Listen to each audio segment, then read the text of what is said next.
اور وہی علم فلکیات والے کہتے ہیں کہ سورج غروب پہلے ہو جاتا ہے، نظر 9 منٹ تک آتا ہے، اس وجہ سے کہ وہ جو شعاع زمین پہ ہوتی ہیں ان شعاؤں کو واپس سورج تک پہنچنے کے لیے 9 منٹ کا ٹائم چاہیے۔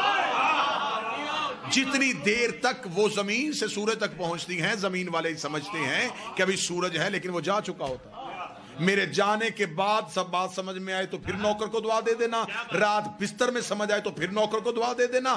دنیا مولا حسین کی عزت کا اگر ہم سے چاہے تو ہم سائنس سے اپنا مذہب ثابت کر سکتے ہیں۔ سورج نکلتا پہلے ہے، نظر 9 منٹ بعد آتا ہے، غروب پہلے ہوتا ہے، 9 منٹ تک نظر آتا رہتا ہے۔ اب بھی ہم زمانے کو بتائیں کہ ہم روزہ 10 منٹ بعد کیوں کھولتے ہیں؟ ہائے ہائے،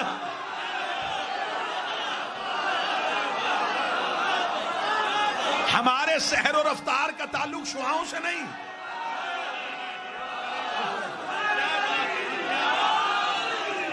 ہمارے سحر و رفتار کا تعلق،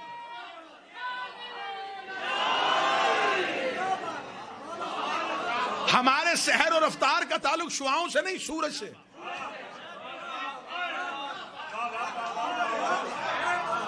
جب سائنس کہہ رہی ہے کہ 10 منٹ پہلے اور 10 منٹ بعد غروب ہوتا ہے تو پھر 10 منٹ کا فلسفہ تو ہم نے سائنس سے ثابت کر دیا۔ یہ انتہائی ایک جاہلانہ سی سوچ زمانے کو بتائی جاتی ہے۔ میرے اہل سنت بھائی تشریف فرمائیں، پیغام ان تک یہ پہنچایا جاتا ہے روزہ کھولنے میں جلدی کرنی چاہیے اس لیے کہ روزہ مکروہ ہو جاتا ہے۔ یہ جو بالکل روزے کے افطار کا وقت ہوتا ہے نا، اللہ یہ وقت آپ کو کسی بس سٹاپ پہ دکھائے تو وہ منظر بڑا دیدنی ہوتا ہے کہ لوگوں کے ہاتھوں میں یوں کھجور ہاتھ میں ہوتی ہے بالکل کہ فوراً جلدی سے کر۔ کیوں؟ وہ کہتے ہیں جلدی کر لینا چاہیے کیونکہ پھر روزہ مکروہ ہو جاتا ہے۔ اچھا، میرے سامنے آپ باخبر چہرے تشریف فرمائیں، اکثر ایسا ہوتا ہے کہ ایک روزہ دار جو ہے وہ صبح اٹھنے میں تھوڑا دیر سے اٹھا، کھانے پینے کا وقت گزر گیا تھا، بالکل سحر کا وقت تمام ہونے والا تھا، اس نے نیت کر لی اور روزہ رکھ لیا۔ ایسا ہے؟ مذہب اسلام کا کوئی مفتی ایسا نہیں جو یہ کہے کہ اس کا روزہ نہیں ہوا، وہ کہتے ہو گیا۔ اسے ہماری زبان میں جو ہمارا علاقہ ہے اس کی تہذیب کے مطابق اس کو ایک لفظ کہا جاتا ہے 8 پیرا روزہ۔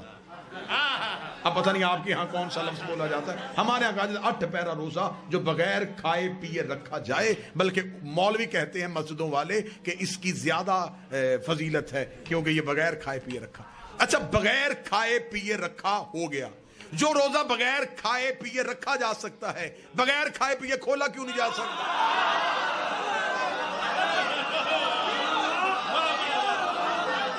روزے کا تو اپنا وقت ہے، اس نے یہ نہیں دیکھنا کہ آپ نے کھجور کھائی ہے کہ نہیں کھائی۔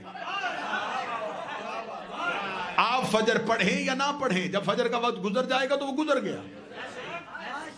عبادات جو ہوتی ہیں یہ انسان کی محتاج نہیں ہوتی، انسان عبادات کا محتاج ہے۔ لیکن یہ ساری منفی سوچیں اس لیے آئیں کہ جب دین وارثوں سے چھوڑ کے اپنے جیسوں سے لوگ تو پھر یہی حالت ہو۔ اب بھی جن لوگوں کی مت ماری گئی ہے پھر بھی وہ اسی ضد میں، شیعوں کی ضد میں اٹکے رہے، تو قرآن سے ثابت ہو گیا ہے کہ روزہ کس وقت کھولا جاتا ہے اور کس وقت رکھا جاتا ہے۔ رات سے رات تک روزہ ہی کھولا جاتا ہے۔ یہ مولویوں کی ضد ہے جو شیعوں میں ابھی تک پکڑے